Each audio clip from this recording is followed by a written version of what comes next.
저는 제 잘못으로 남편의 신뢰를 완전히 잃었습니다. 이제 그는 제가 몸에 손대는 것조차 허락하지 않습니다. 도와주세요. 저는 매우 독특한 상황에 처해 있고 혹시 저와 비슷한 경험을 한 분이 있는지 알고 싶습니다. 이 이야기에서 상처받은 사람은 제가 아닙니다. 제 남편, 아이들, 그리고 부모님이 제 과거의 실수로 인한 짐을 짊어지고 있으며 저는 그 점에 대해 진심으로 죄송하게 생각합니다. 솔직하게 말씀드리겠습니다. 약 19개월 전 저는 새아이의 아빠이자 결혼한 이웃집 남자와 바람을 피우다 발각되었습니다. 저는 32살의 여성이고 남편은 39살이며 편의상 민준이라고 부를 그 이웃 남자는 당시 27살이었습니다. 약 2년여 전 시작되어 발각되기 전까지 거의 5개월간 지속된 민준과의 관계는 제가 저지른 끔찍한 실수였습니다. 그 기간 동안 제가 민준과 육체적인 관계를 맺은 것은 총 4번뿐입니다. 믿기 어려우시겠지만 정말 사실입니다. 제가 이 글을 읽는 모든 분들이 가질 질문, 즉 결혼 생활에 문제가 있었나?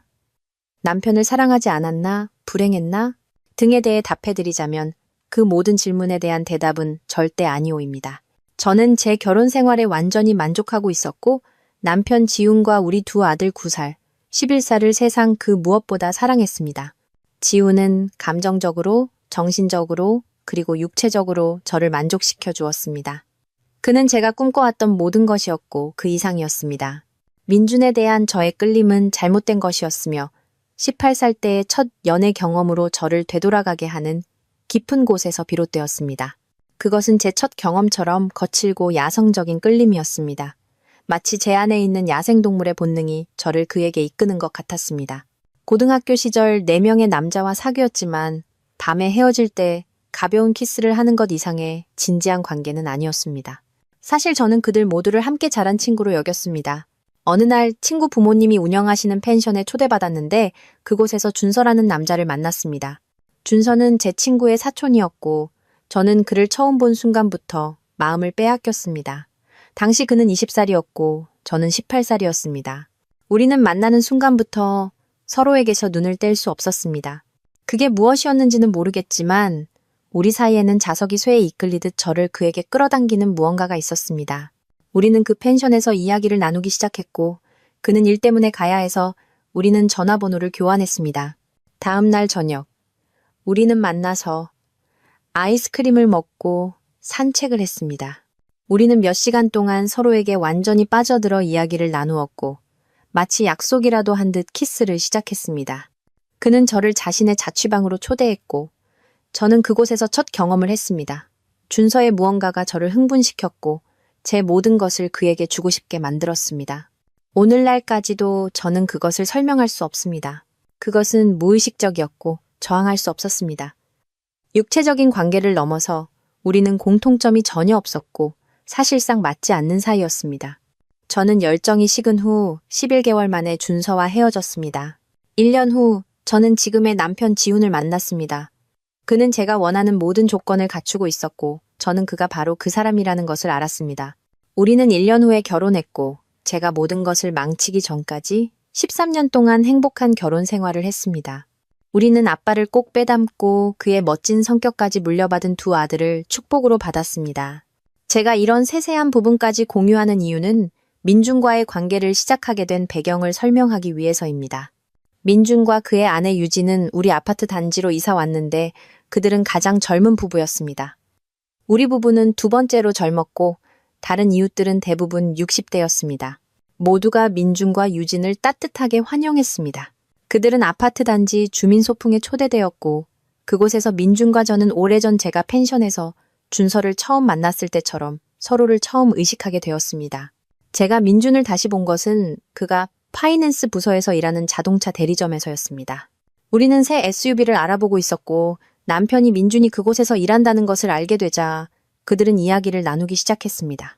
우리는 다음 주에 차를 보러 갔고 민준은 우리가 좋은 조건으로 차를 살 수 있도록 도와주고 훌륭한 금융 조건까지 마련해 주었습니다. 계약을 진행하는 내내 민준과 저는 눈빛을 교환했지만 남편은 눈치채지 못했습니다. 며칠 후 저는 머드가드를 장착하기 위해 차를 다시 가져가야 했고 그때 민준과 저는 처음으로 부적절한 만남을 가졌습니다. 그는 고객 라운지에서 저를 맞이했고 이어서 자신의 사무실로 저를 불렀습니다. 그는 추가적인 금융 세부 사항을 언급하며 이야기를 시작했고 곧 단둘이 자신의 감정에 대해 이야기하고 싶었다고 고백했습니다. 저도 무언가 느꼈지만 이건 잘못된 일이라고 인정했습니다. 그도 잘못된 일이라는 것을 알았지만 상관하지 않았고 저를 원했습니다. 다음 날 아침, 우리 아이들이 학교에 가고 각자의 배우자들이 출근한 후 우리는 그의 집에서 첫 번째 미래를 가졌습니다. 참고로 제 남편은 좋은 직장에 다니고 있고 유진은 간호조무사입니다. 민준과 저는 5개월 동안 단 4번만 육체적인 관계를 맺었습니다. 저는 지훈을 사랑했고 민준은 유진을 사랑했기에 우리 사이에는 사랑의 감정이 없었습니다. 우리의 관계는 단지 육체적인 것이었고 솔직히 말해서 남편과의 관계만큼 좋지는 않았습니다. 비교도 안 될 정도였죠. 하지만 그것은 금지된 것이었기에 스릴 있고 위험했습니다. 돌이켜보면 11년 동안 전업주부로 지내면서 매력적인 연하남의 관심에 목말라 있었던 것 같습니다.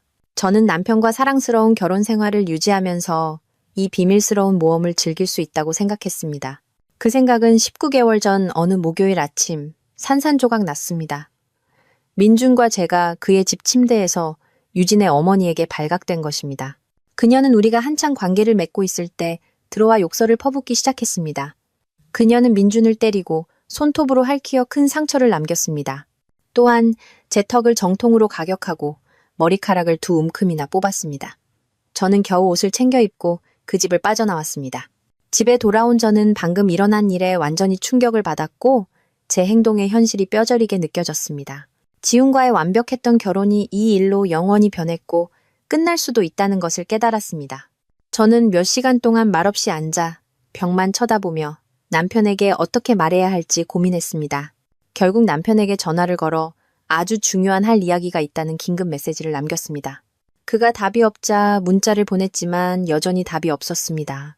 몇 분 후 유진과 그녀의 어머니가 우리 집 현관 앞에 나타나 문과 베란다 창문을 두드리며 저에게 나오라고 소리쳤습니다. 겁에 질리고 창피해서 저는 응답하지 않았습니다. 다행히 아이들은 학교에 있었습니다. 그들이 떠난 후 저는 소파에 누워 울었습니다. 잠시 잠이 들었다가 차고에서 차문 닫는 소리에 깼습니다. 밖을 보니 남편이었습니다. 저는 급히 몸단장을 하고 거실로 나가 그를 맞이했습니다. 하지만 그가 문을 열었을 때 그는 들어오지 않았습니다. 대신 창문을 통해 그가 길을 따라 민준과 유진의 집으로 걸어가는 것을 보았습니다. 저는 그가 그곳에서 거의 3시간을 보낸 후 집에 돌아오는 것을 지켜봤습니다. 제가 그를 안으려고 하자 그는 저를 밀어냈습니다. 제가 사과하기 시작했지만 그는 제 사과를 받아들일 수 없으며 집을 나가라고 말했습니다. 저는 바닥에 주저앉아 울며 가지 않겠다고 애원했지만 그는 단호했습니다.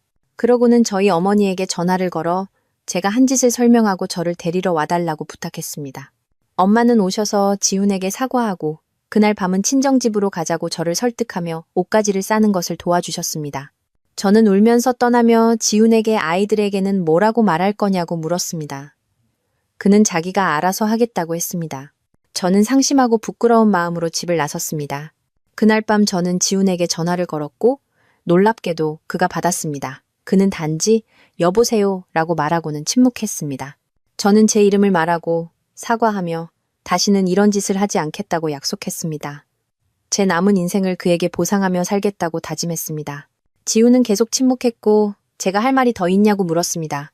저는 없다고 말하고 그의 기분을 물었습니다. 그는 자신이 뭘 느끼는지 안다고 말했고 저는 울기 시작했습니다. 그러자 그는 제가 친정에 2주 정도 머물다 집에 돌아오라고 말했습니다.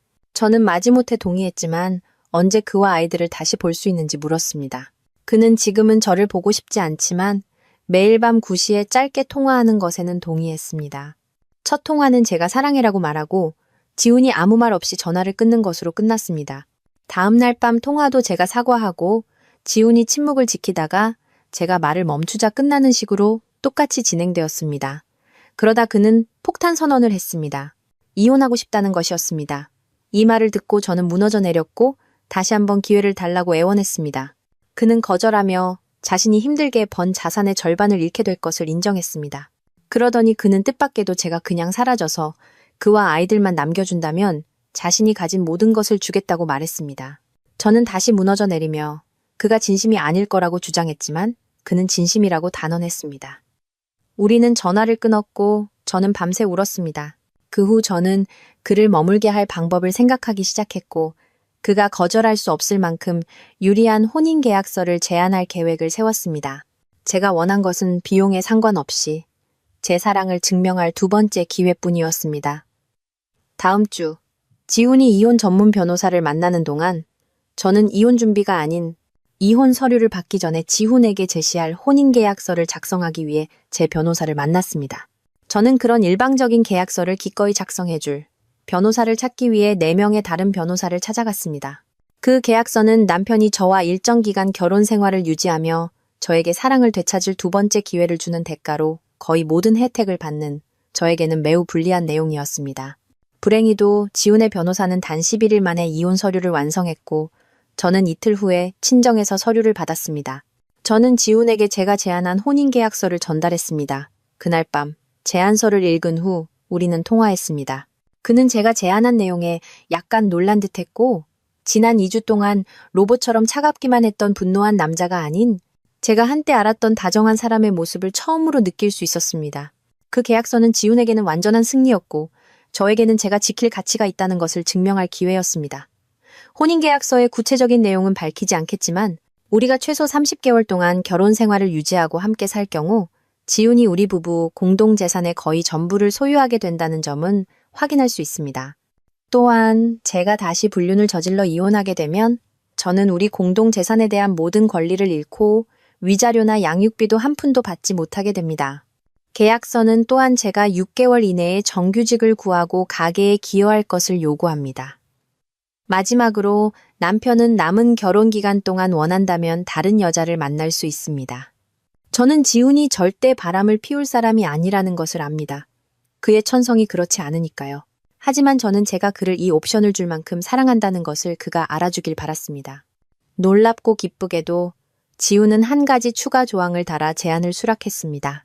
지훈이 추가하길 원했던 조항은 남은 결혼 기간 동안 우리가 함께 잠을 자거나 어떤 종류의 부부 관계를 가질 의무가 없다는 것이었습니다. 저는 슬펐고 동의하기를 망설였지만 시간이 지나면 그의 존중과 신뢰, 그리고 열정적인 사랑을 되찾을 수 있을 것이라고 느끼며 결국 동의했습니다. 하지만 상황은 제 생각대로 흘러가지 않았고 그것이 제가 이 글을 쓰는 이유입니다. 우리는 이제 제가 두 번째 결혼이라고 부르는 생활을 한 지 17개월 반이 지났고 우리의 관계는 아이들을 함께 키우는 하우스메이트에 가깝습니다. 오해하지 마세요. 저는 제가 받은 두 번째 기회에 대해 매일 신께 감사하고 있습니다. 하지만 우리가 가진 것은 결혼이라고 할 수 없습니다. 마치 이혼한 두 사람이 동거하는 것과 같습니다. 제 불륜 이후 지훈은 저에게 어떤 애정 표현도 전혀 하지 않았습니다. 키스나 포옹은커녕 아무것도요. 그가 맞기 전에 제가 가끔 달려들어 포옹하고 키스할 때는 있지만 그가 싫어하는 것이 느껴져서 자주 하지는 않습니다. 그럼에도 불구하고 그는 제가 매달 집에서 성병 검사를 받을 것을 요구합니다. 또한 그 사건 이후로 지훈은 저와 함께 공공장소에 나가지 않습니다. 심지어 가족 행사에도요. 아들들의 경기가 있을 때면 우리는 번갈아 가며 아이들을 데려갑니다. 제 차례일 때 지훈은 경기장에 나타나지만 저와 함께 앉지 않습니다. 대신 보통 다른 아버지들과 함께 사이드라인에 서서 제가 없는 것처럼 행동합니다. 우리가 함께 외출하는 유일한 시간은 우리가 자주 가는 도시 외곽 여행이나 휴가 때입니다. 여행을 가면 그는 각각 퀸 사이즈 침대가 2개 있는 연결된 방을 예약합니다. 아이들은 한 방에 머물고 우리는 다른 방에서 각자 다른 침대에서 잡니다. 저는 모든 여행을 고대합니다. 이 시간이 우리가 가장 가까워지는 시간이고 제가 거의 그의 마음을 열 뻔했던 순간들이기 때문입니다. 저는 지훈에게 이 점에 대해 이야기하며 새 출발을 위해 우리 동네를 떠나자고 제안했습니다. 하지만 지훈은 이사를 가려면 승진으로 인한 발령이 나지 않는 한 아들들이 고등학교를 마칠 때까지는 머물 계획이라고 말했습니다. 아들들도 모든 친구들이 근처에 살고 지훈의 친구들도 마찬가지이기 때문에 이사 가고 싶어 하지 않습니다. 그 사건 이후 저는 동네에서 모든 친구 관계를 잃었습니다. 민준과 유진은 그 일 이후 8개월 만에 이혼했지만 유진과 그녀의 아이들은 여전히 길 아래에 살고 있습니다. 한때 친했던 동네 아주머니들은 가정을 파탄낸 저를 비난하며 저와 인연을 끊었습니다. 이제 제 집은 감옥처럼 느껴지고 저는 거의 밖에 나가지 않고 집 안이나 뒷마당에서 제 텃밭을 가꾸며 지냅니다. 제 아들들은 민준과 유진의 아이들을 포함한 동네 친구들과 자주 밖에서 놀지만 다행히 그들의 세계는 크게 변하지 않았습니다. 지훈도 비슷한 일상을 따릅니다. 퇴근 후 우리 집이나 이웃집에서 동네 아저씨들과 어울려 소주를 마시며 시간을 보냅니다. 남자들은 함께 휴식을 취하는 것을 즐깁니다. 지훈은 출근하고 헬스장에 갔다가 집으로 돌아오며 보통 제가 만든 저녁 식사는 피합니다. 주말에는 그가 직접 고기를 굽고 자신이 요리한 것만 먹습니다. 제 요리는 먹지 않죠. 평일 저녁 아들들과의 식사는 좋은 유대감을 형성하는 시간이 되었습니다. 우리는 아이들이 학교에서 돌아오는 4시쯤 식사를 하고 함께 상을 차리고 마지막 음식 준비를 돕고 같이 치웁니다. 이 시간은 우리를 더 가깝게 만들고 아이들에게 소중한 기술을 가르쳐 주었습니다. 우리가 멋진 공간을 만들어낸 텃밭에서도 마찬가지입니다. 요약하자면 제 삶의 어떤 부분은 훌륭하지만 다른 부분은 끔찍합니다. 이 결혼이 현재 상태로 계속할 가치가 있는지 아니면 지금 지훈을 놓아주고 그에게 경제적 이익을 주어야 할지 확신이 서지 않습니다.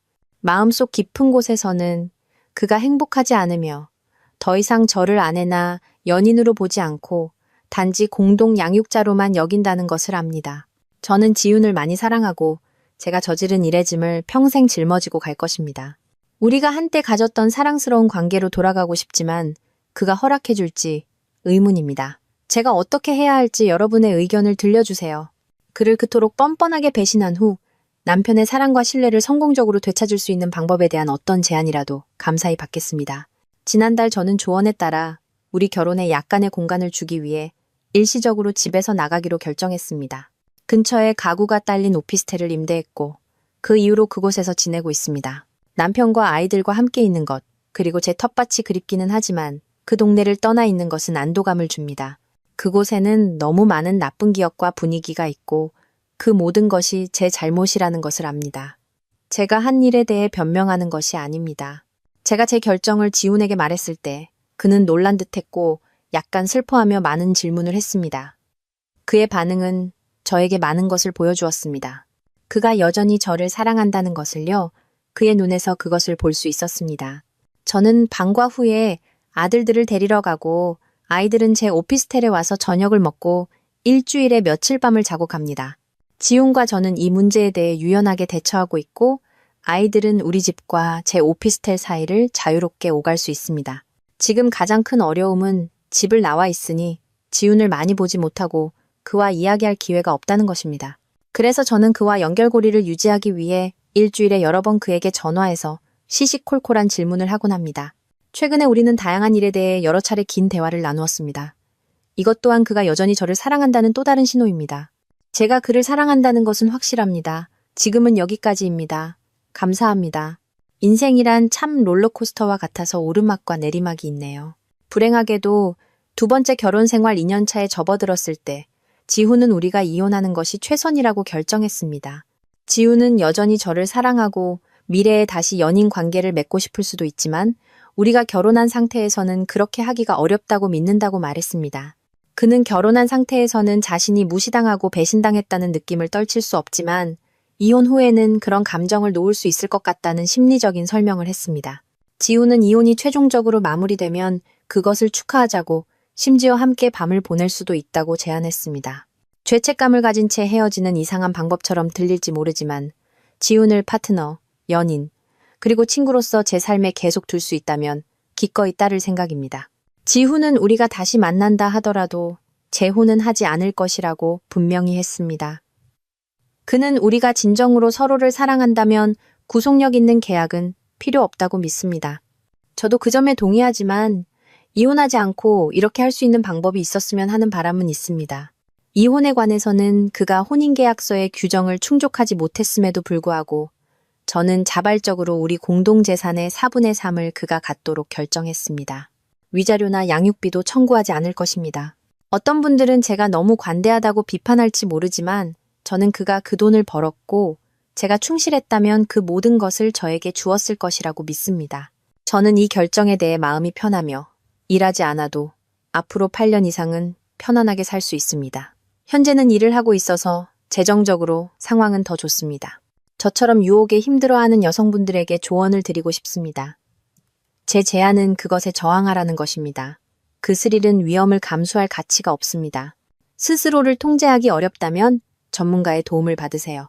제 경험상 단기적인 쾌감은 장기적인 사랑, 존중, 그리고 신뢰의 상실과 바꿀 가치가 없습니다. 저는 32살의 남자로 소희와 결혼했습니다.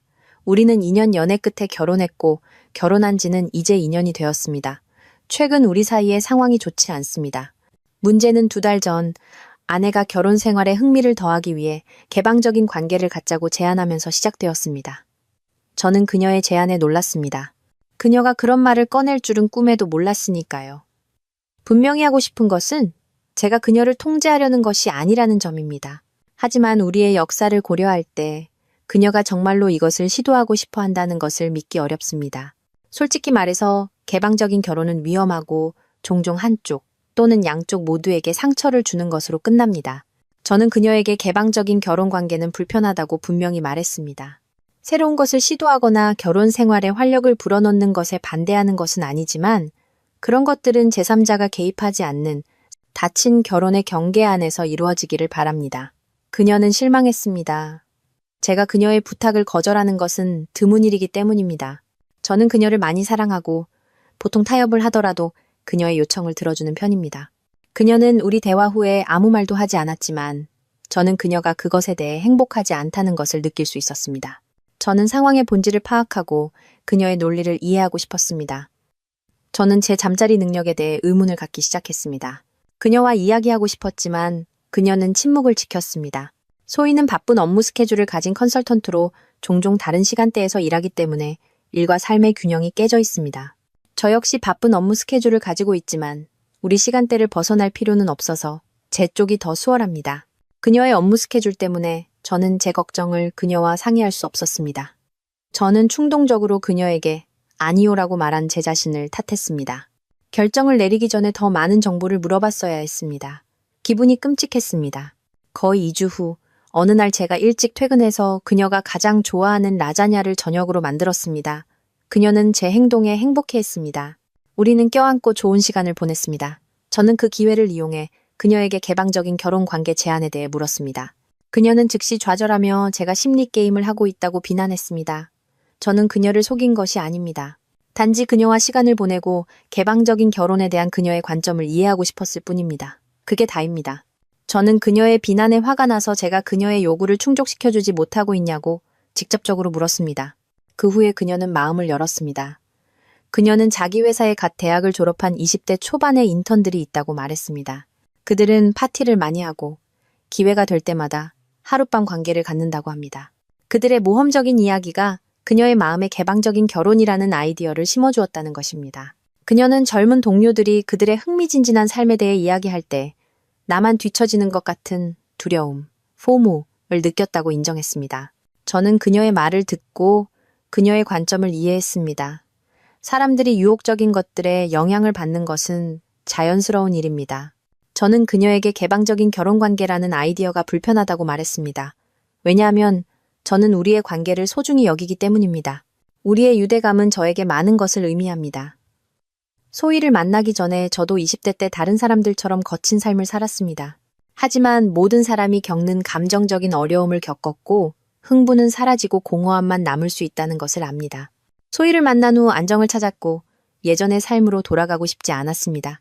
우리는 결혼했고 그녀는 제가 가족을 이루고 함께 늙어가는 것을 상상했던 바로 그 사람이었습니다. 저는 개방적인 결혼에 대한 제 생각을 그녀와 솔직하게 공유하며 그녀가 진심으로 관심이 있다면 다시 생각해보자고 제안했습니다. 하지만 그녀는 즉시 부인했습니다. 그녀가 제 의견에 동의하는 것처럼 보였지만 저는 착각하고 있었습니다. 며칠 동안 모든 것이 정상인 것처럼 보였지만 약 일주일 후 그녀의 행동이 급격하게 변했습니다. 그녀는 차갑게 행동하기 시작했고 그것을 업무 스트레스 탓으로 돌렸습니다. 최근 그녀는 끔찍하게 행동하며 사소한 일에 짜증을 내고 제가 유행에 뒤떨어진다고 조롱합니다. 제가 무슨 뜻이냐고 묻자 그녀는 제가 제 신념에 너무 완고하게 집착하고 트렌드를 따라가지 못한다고 설명했습니다. 저는 패션, 음악, 드라마 등 최신 유행을 잘 알고 있는데 무슨 트렌드를 따르라는 거냐고 물었습니다. 제가 개방적인 결혼에 대한 거부감이 그녀를 화나게 했는지 묻자 그녀는 그저 고개를 끄덕이고 저를 혼란스럽게 남겨두었습니다. 이 기간 동안 그녀의 업무 스케줄은 더 바빠졌고 밤늦게까지 일하는 날이 많아졌습니다. 처음에는 한 달에 며칠 뿐이었지만 이제는 거의 격일로 늦게 귀가하며 때로는 새벽에 들어오기도 합니다. 제가 그녀에게 따져 묻자 그녀는 승진을 목표로 하고 있으며 그 자리에 대한 자신의 가치를 증명하고 있다고 말했습니다. 저는 그녀의 야망을 존중하지만 진실에 대해 걱정이 됩니다. 솔직히 부정적인 생각을 하거나 섣불리 결론을 내리고 싶지 않습니다. 어제 제가 제 감정을 공유하고 커뮤니티에 조언을 구하게 된 사건이 발생했습니다. 저는 평소보다 일찍 집에 도착해서 소희가 좋아하는 라자냐를 저녁으로 준비하기로 했습니다. 그녀가 밤늦게까지 일할 계획이었음에도 불구하고 저는 그녀를 놀라게 해주고 싶었습니다. 제가 메시지를 보내자 그녀는 자정이 넘어야 늦게 들어올 것이라고 답장하여 제 열정을 꺾었습니다. 저는 다음 1시간 동안 비디오 게임을 했습니다. 배는 고팠지만 소희와 저녁을 먹고 싶었습니다. 문득 그녀를 회사에서 데리러 가고 싶다는 충동이 들었습니다. 퇴근 후 계획이 없는 한 전에는 한 번도 해본 적 없는 일이었습니다. 멋진 서프라이즈가 될 것이라고 생각하며 저는 그녀의 사무실로 달려갔습니다. 그녀의 회사는 독립된 건물이라 쉽게 찾을 수 있었습니다. 밖에서 30분에서 45분 정도 기다렸습니다. 새벽 12시 30분이었지만 소희의 모습은 보이지 않았습니다. 걱정이 되어 안내 데스크에 문의하러 위층으로 올라갔습니다.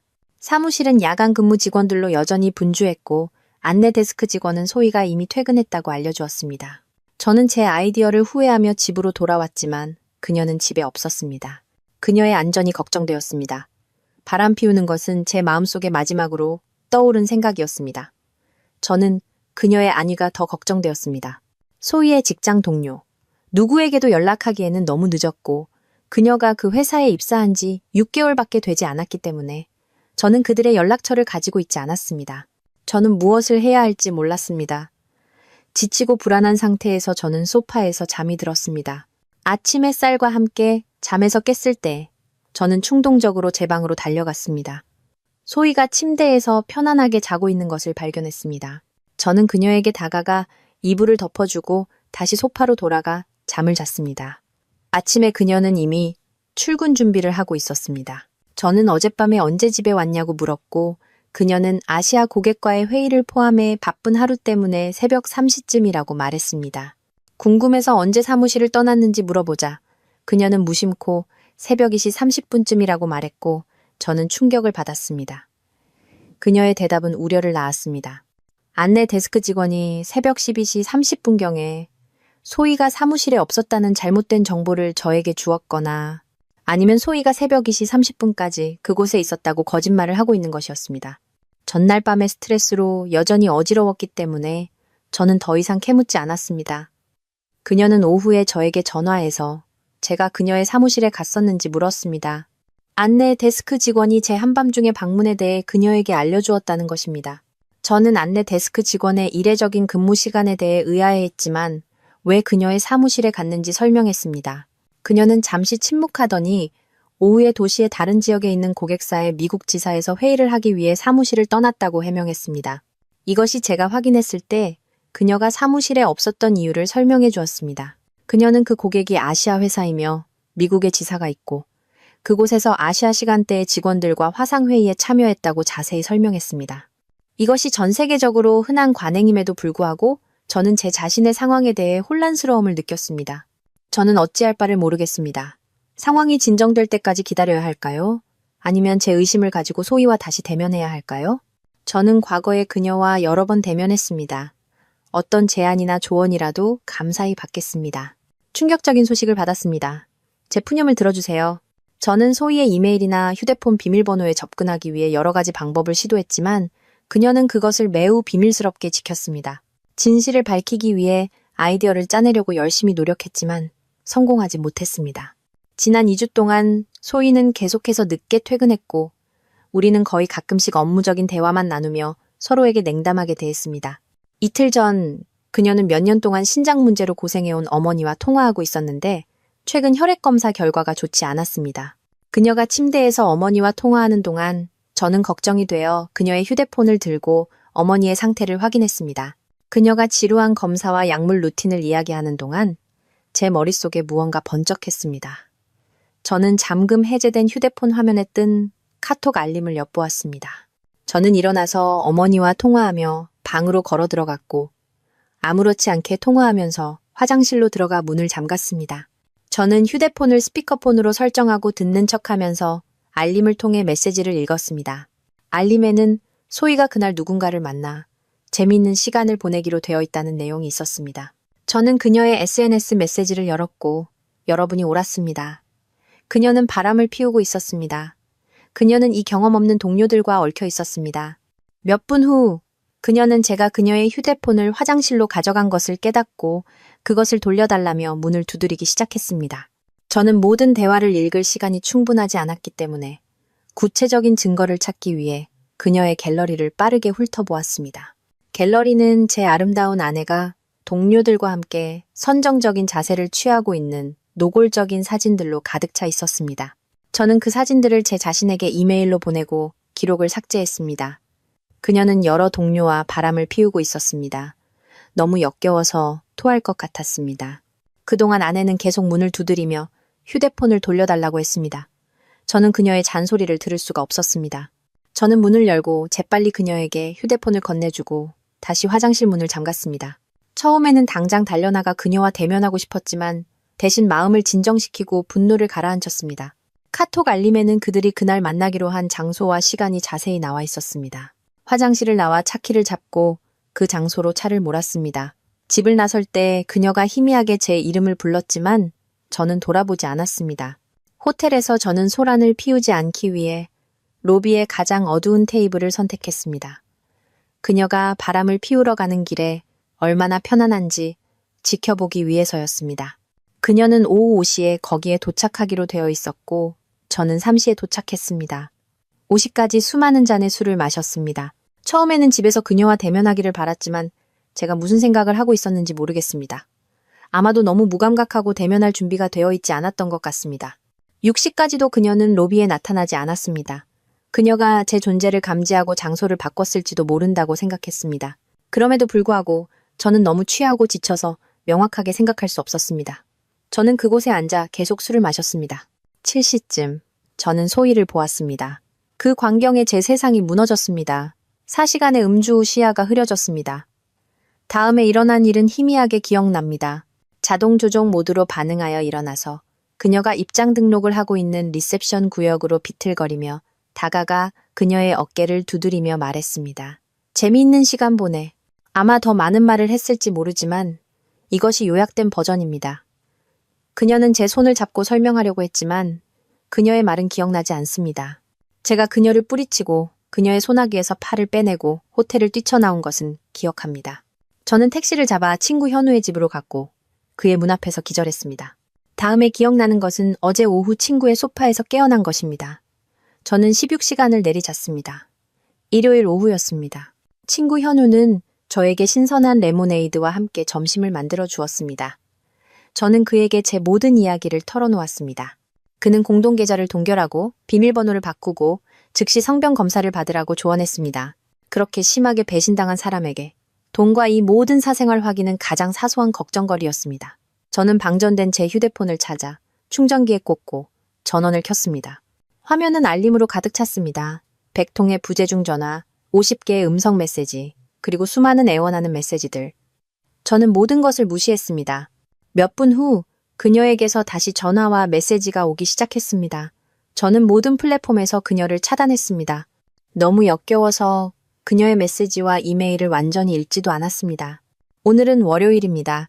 저는 회사에 며칠 병가를 냈습니다. 이 일을 어떻게 처리해야 할지 모르겠습니다. 저는 술을 심하게 마시고 있고 이 모든 것에서 도망치고 싶습니다.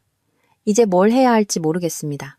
제 친구는 근처에서 가장 좋은 변호사를 찾고 있습니다. 저는 공동계좌를 확보하고 민감한 정보의 비밀번호를 변경하고 성병 검사를 받았습니다. 다행히 검사 결과는 음성이었습니다. 현우는 제가 변호사를 찾는 것을 도와주었고 저는 소희의 휴대폰에서 나온 모든 사진을 그에게 공유했습니다. 저는 이혼이 마무리될 때까지 현우와 함께 임시로 지냈는데 그도 룸메이트가 필요했기 때문에 잘 되었습니다. 이 기간 동안 소희는 계속해서 저에게 연락하며 다시 시작하자고 애원했습니다. 그녀는 또한 현우에게 연락하여 우리 관계를 회복하는 데 도움을 청했습니다. 그녀에 따르면 그 하룻밤 관계들은 무의미했고 그녀는 단지 자신의 욕망을 탐구하고 매력적으로 느끼고 싶었을 뿐이라고 합니다. 저는 이 Z세대의 매력 개념과 그 전체 아이디어가 진정한 것인지 아닌지에 대해 확신이 서지 않습니다. 마지막 업데이트 며칠 후 저는 현우를 제 집에 보내 제 물건을 가져오게 했습니다. 평일이라 소희가 회사에 있기를 바랐지만 현우는 집에서 그녀를 발견했고 그녀는 무너지며 그의 도움을 구했습니다. 현우는 잠재적인 드라마를 피하기 위해 제가 그의 집에 있지 않고 호텔에 머물고 있다고 그녀에게 알리는 영리함을 보였습니다. 소희는 현우에게 직장을 그만두었다고 알리며 모든 것이 직장 인턴들이 그녀에게 추파를 던지기 시작하면서 시작되었다고 밝혔습니다. 그들은 그녀를 다시 원하고 아름답게 느끼게 해주었고 이로 인해 그녀는 불법적인 것을 포함한 다양한 경험을 시도하게 되었습니다. 처음에는 한 번의 일이었지만 나중에는 그 스릴에 의존하게 되었습니다. 인턴들은 돈을 충분히 벌지 못했기 때문에 그들은 소희에게 비용을 의존했습니다. 그녀는 결국 그들이 자신을 재정적으로 이용하고 있다는 것을 깨달았지만 그때는 이미 그 라이프 스타일에 깊이 빠져 있었습니다. 현우가 왜 더 일찍 고백하지 않았는지 묻자 소희는 죄책감 때문에 저에게 개방적인 결혼에 대해 이야기했다고 주장했습니다. 하지만 제가 동의를 거부했기 때문에 그녀는 저에게 아무것도 고백할 수 없었다는 것입니다. 저는 혼란스럽습니다. 저를 속인 후에 개방적인 결혼을 요구하는 것이 무슨 의미가 있을까요? 소희는 이혼 서류에 서명하는 것을 거부하며 그녀의 하룻밤 관계를 제가 부추겼다고 저를 비난하고 있지만 그녀의 거짓 주장에 대한 증거는 제시하지 못하고 있습니다. 이제 그녀는 이혼으로 인한 정신적 고통을 이유로 위자료를 요구하고 있습니다. 만약 보상을 받을 자격이 있는 사람이 있다면 그것은 끔찍한 배신감을 견뎌야 했던 저입니다. 그달 말 소희의 언니가 저에게 연락하여 화해를 애원했습니다. 그녀는 소희가 힘든 시기를 겪고 있으며 인턴들이 그녀의 사무실 평판을 손상시켜 심각한 우울증으로 이어졌다고 공유했습니다. 그들은 소희가 그들과 즐기는 모습의 선정적인 사진을 다른 고위 직원들에게 유포하며 그녀를 쉬운 상대라고 조롱했습니다. 이 소문은 그녀를 사무실의 주목 중심으로 만들었고 결국 그녀는 회사를 떠나야 했습니다. 고위 직원들은 이 소문을 회사 네트워크 밖으로 퍼뜨려 소희가 추천을 받기 어렵게 만들었습니다. 저는 그녀의 언니에게 소희가 스릴 넘치는 경험을 위해 우리의 안정된 결혼 생활을 떠나기로 선택했고 이제 그녀는 그 결과를 감수해야 한다고 상기시켰습니다. 어쨌든 저는 제 삶을 향해 나아가고 있습니다. 저는 음주 습관을 조절하고 운동에 집중하고 건강하게 먹고 직장에서 바쁘게 지냈습니다. 소희의 저항에도 불구하고 이혼 절차는 진행 중입니다. 지연되기는 했지만 제 변호사는 곧 마무리될 것이라고 장담합니다.